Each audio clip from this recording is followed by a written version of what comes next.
Okay, for this demonstration, I want to tie a pheasant tail fly. It's a dry fly, very useful fly on our rivers.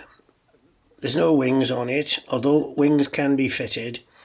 I find it a very useful general all-purpose fly, and it's pretty good. I'm going to tie it on a size 12 hook, which I like and I use quite often.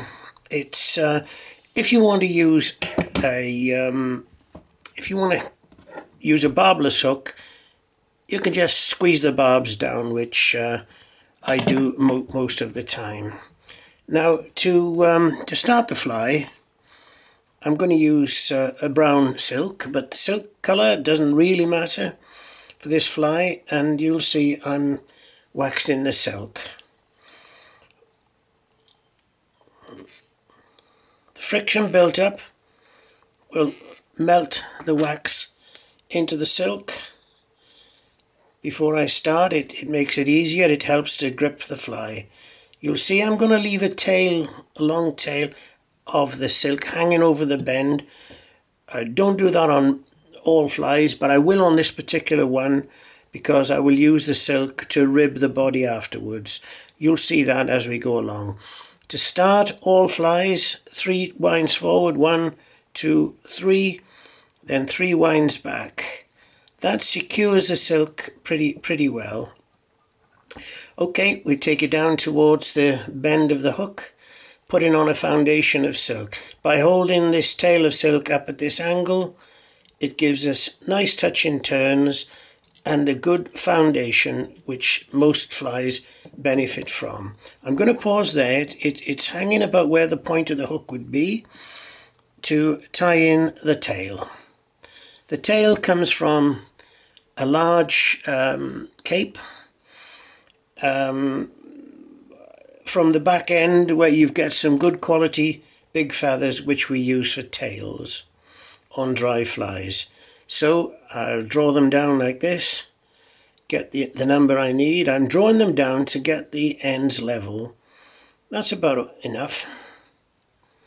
Down like that. Squeeze them up a bit. The length of the tail is normally about the length of the body. So I don't mind if it's a little bit longer. It's so I'll put it on about there. And this is now the pinch and loop, up between my thumb and down other side of the shank between my fingers and draw down. You will find that's a useful technique for a lot of materials because it squeezes this material down rather than pushing the material over. I'll just remove these surplus bits. I cut them at an angle so we don't get a lump. Okay, that's okay. And I'll take the silk a little bit further down. Now at this stage, this fly is called a pheasant tail. The body is from the feather of a cock pheasant. So it makes a nice body. It's called herl. When we pull it off, we'll take a couple of strands like that. We don't want too many. That's about right. And I'll cut them off.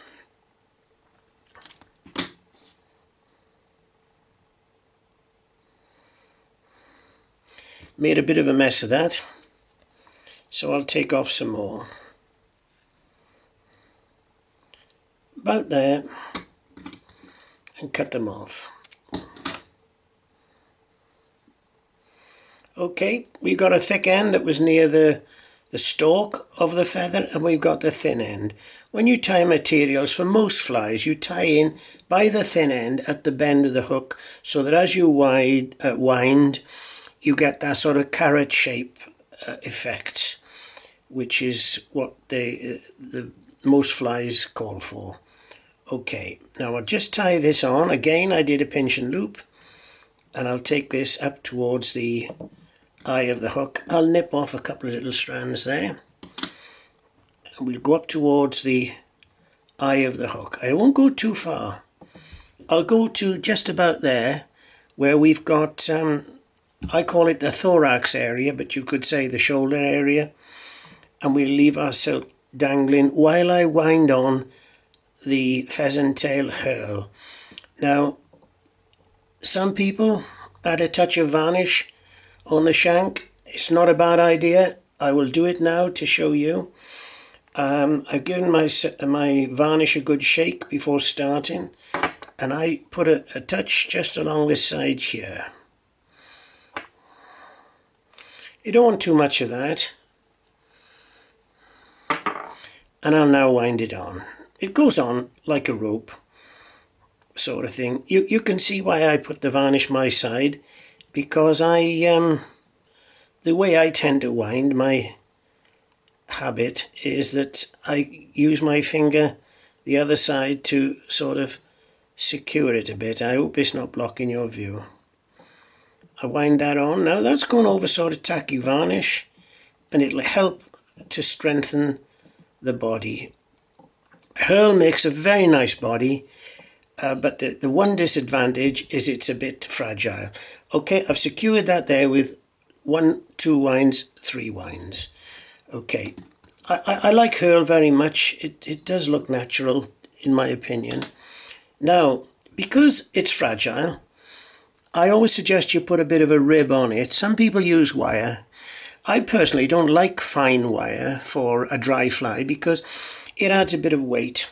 But a lot of guys use it and get on well with it. I'm going to rib with this silk, this surplus that I purposely left at the end. When you rib a Herl body with anything, you should always rib the opposite way to the way you wound the body.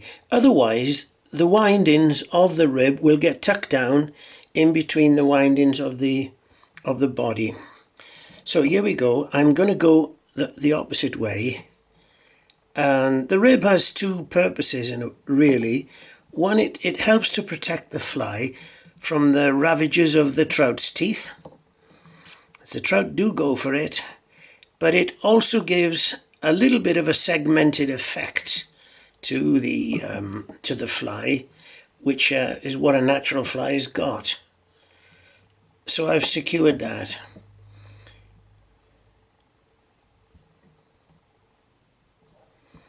Just make that secure there, and I'll nip off that bit.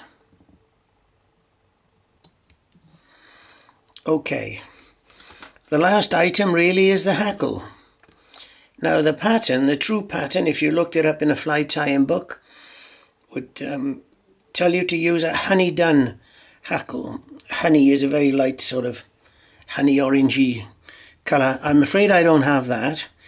It's very difficult to obtain. I've tried to get a honey cape for years and I've failed. But what I do use is this hackle here. It comes out pretty good. It's brown this side and it's much lighter that side, and when it's wound it's almost a honey effect. I'm going to tie that on now. First of all, we strip off the surplus down the bottom to give us the stalk to wind on, give us a purchase. This particular hackle is from a saddle cape. The saddle cape is from the saddle area of a cockerel, a normal domestic cockerel, not from the neck as most capes are. The saddle is good because it gives you nice long feathers and you can tie several flies from it. Okay, when I tie this on, I try to do a figure of 8. It's 1 over that way and 1 over that way. It's like crossing over. And I do another one over that way and over that way. So that sort of wind the silk towards the eye. Now the idea of that is it gives the hackle at 90%, 90 degrees. Can you see that? I'm going to now tie down this stalk. Do you see that stalk there? I'm going to tie that down, and I take it back a little bit to tie it down with a couple of winds, and then I take my silk to the eye. Now that has secured the stalk really well. It means the hackle won't pull out when I start to wind it. I can now nip off this stalk like that. Right, simple method just to wind the hackle. You can use a hackle pliers. Because I got a nice long hackle, I've got plenty of grip, I don't need to do that. So I'll just wind it on like this. Taking my time, I work my way towards the eye of the hook without getting too close, because you'll find the materials will all fall over the eye.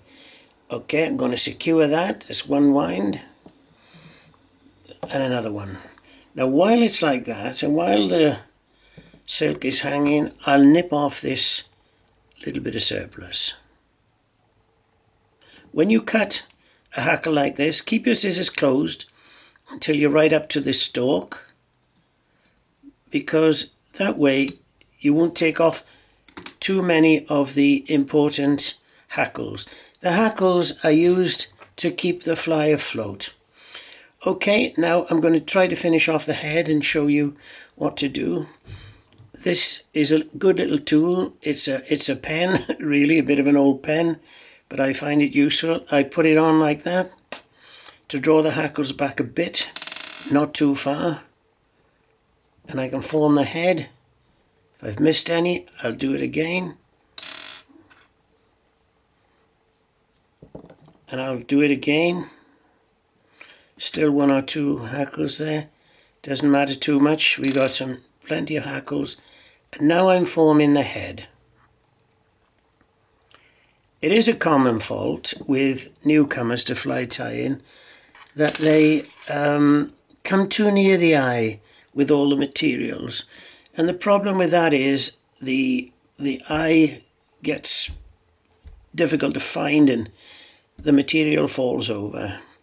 Okay, now we're at that level. I'm just going to finish off the fly using a half hitch. Before you put on a half hitch, get some varnish like this, and I recommend you dip your dubbing needle, the tip of it, in the varnish and just touch the head of the fly like that. Now when you do that, that varnish is tacky and it helps to hold the half hitch. A half hitch is quite easy. I recommend it if you're new to fly tying. You just form a sort of a loop, keep in a bit of tension, and you put it over like, I'll do that again. Keep in a bit of tension and you fold it over. It doesn't matter if you get a few twists. Some say the more twists the better. And you just draw it up like that. That's one. You should put about 3 on most flies, because it's not quite secure, this method, as flies moving a little bit in the vise, not quite secure as a whip finish. We'll move on to a whip finish later on, and if you're a newcomer and buying tools, I recommend you buy a whip finish tool. Okay, got 1 or 2 hackles trapped there, but that doesn't matter at the moment. I'm now going to cut the silk and nip away these couple little hackles. Right, when you go to cut your silk, just open your scissors to a gape like that. Get each side of the silk and just up against the fly and gently push. And that cuts your silk. And that does any hackles that are in the way of the scissors will get moved out of the way. Now we'll varnish the fly. Varnish the head. That secures the whole fly.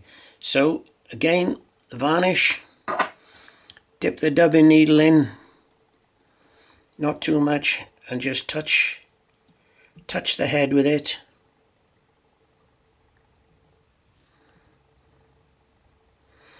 Just like that, underneath as well. That's basically the finish of the fly. But there's something I always want you to keep in mind if you're new to it all, and that is when you varnish the head, it's easy to get some varnish to run into the eye of the hook. You can clear it out with your dubbing needle like that. A better way, when you're at your fly tying bench or whatever, and you've always got a couple of rough old hackles about that have been used. This one came off the bottom of the hackle I used to wind the fly. If you get an old hackle like this, when you're not going to use, you can just push that up through the eye with a bit of luck, like that, and pull it through just like a bottle brush, and that wipes and cleans the eye of the hook. Good little tip there, given to me by my friend Gilbert. Now basically the fly is complete. If you want to widen the tail a bit, just give it a bit of a pull like that, and that'll do it. Finally, when that varnish is dry, we would draw the hackles forward back to their sort of original position. The varnish is drying as we speak, so I'll just sort of do that now. And that fly is ready to use. It's a very good fly on the Ogmore, River Ogmore and the Iweni. I would normally have waited a little bit longer before drawing those forward, but I think that's going to be okay. I hope you've picked up one or two tips there, and I thank you for watching.